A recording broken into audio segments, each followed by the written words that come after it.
Legendary guitarist Ernie Ranglin and saxophonist Dean Fraser are gearing up to release their collaborative album dubbed Two Colors. The album will feature 12 tracks and will contain mainly instrumentals, all produced by Dean Fraser.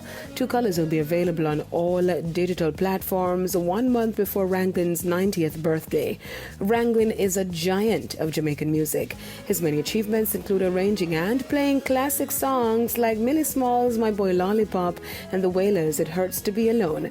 Fraser is from Trenchtown, where Ranglin once taught guitar to young residents. Since the mid-1970s, he has recorded and toured with Marley, Dennis Brown, Sly and Robbie, Freddie McGregor, Butch Banton, Luciano and Taurus Riley. He was awarded the Order of Distinction, Jamaica's sixth highest honor. Two Colors is slated for release May 27 by Tad's International Records.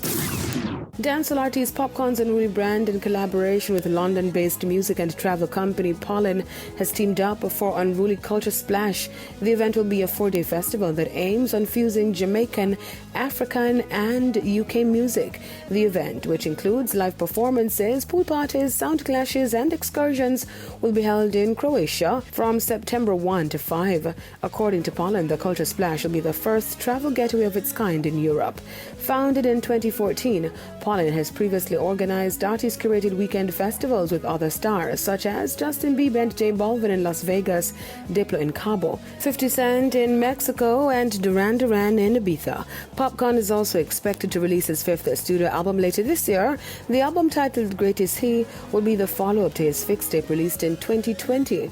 Early this year, Popcorn dropped the first single of the year dubbed Skeleton Cartier, which will be featured on the project. Dancehall artist Chronix is set to bring a summer tech coding program to high schoolers in Jamaica. Chronix will be collaborating with the founder of Addis Coders, Jam Coders, Jelani Nelson. According to Jam Coders' website, the idea for the Jamaican training was proposed by Chronix and his team. The group had approached him after reading about a successful Addis Coder program in Ethiopia, which has seen at least one young man being admitted to Harvard University, one of the top universities in the world. The site says that Chronix made a generous founding donation to support the creation of the program.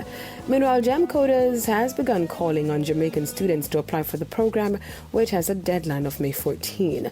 The program is being held in July and will last for 4 weeks. For those who need it, the program is said to be offering free dormitory rooms and meals for all student participants and encouraging applications from across Jamaica. I'm Deidre Gordon reporting for ePrime.